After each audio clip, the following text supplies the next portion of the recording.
Taste the Daily. Tenkasi மாவட்டம் செங்கோட்டையில் கஞ்சா விற்பனையில் ஈடுபட்ட 2 இளைஞர்கள் சிக்கினர். சுந்தரபாண்டியபுரத்தைச் சேர்ந்த சுடலை மாடன் மற்றும் ஐயாபுரத்தைச் சேர்ந்த பாலகிருஷ்ணன் ஆகியோர் பிடிபட்ட நிலையில் அவர்களிடமிருந்து 6 கிலோ கஞ்சா பறிமுதல் செய்யப்பட்டது. விடியா ஸ்டாலின் ஆட்சியில் காவல்துறையின் செயலற்ற தன்மையால் இளைஞர்கள் மற்றும் மாணவர்கள் சீரழிக்கும் கஞ்சா விற்பனை கொடிகட்டி பறப்பதாக பொதுமக்கள் குற்றம் சாட்டியுள்ளனர். கரூர் மாவட்டம் குளித்தலை அருகே போதைக்காக மாத்திரையை ஊசி மூலம் செலுத்திய 4 இளைஞர்கள் பிடிபட்டனர். கிருஷ்ணராயபுரம் தென்கரை வாய்க்கால் கரையில் 4 பேர் போதை மாத்திரையை தூளாக அரைத்து ஊசியில் செலுத்தி போதையில் அமர்ந்திருந்த போது பிடிபட்டனர்.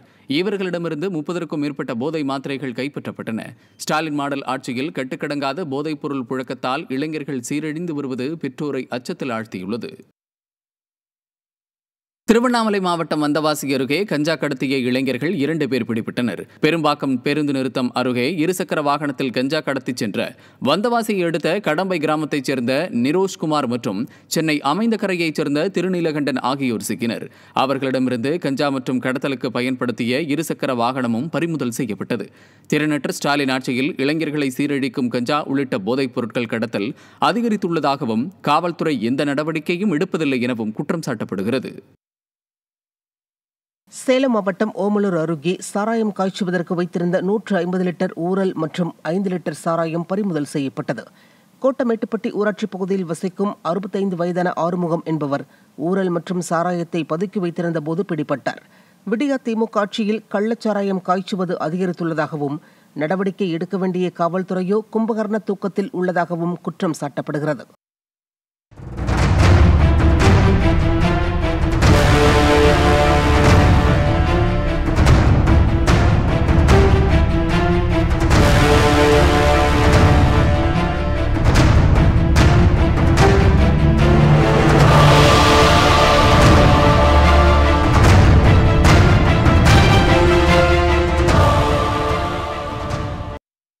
வேலூர் மாவட்டத்தில் திருமணத்தை மீறிய உறவை கைவிட மறுத்ததால் திமுக ஊராட்சி மன்ற தலைவரின் கணவரை அரிவாளால் வெட்டியதில் அவர் ஆபத்தான நிலையில் சிகிச்சை பெற்று வருகிறார்.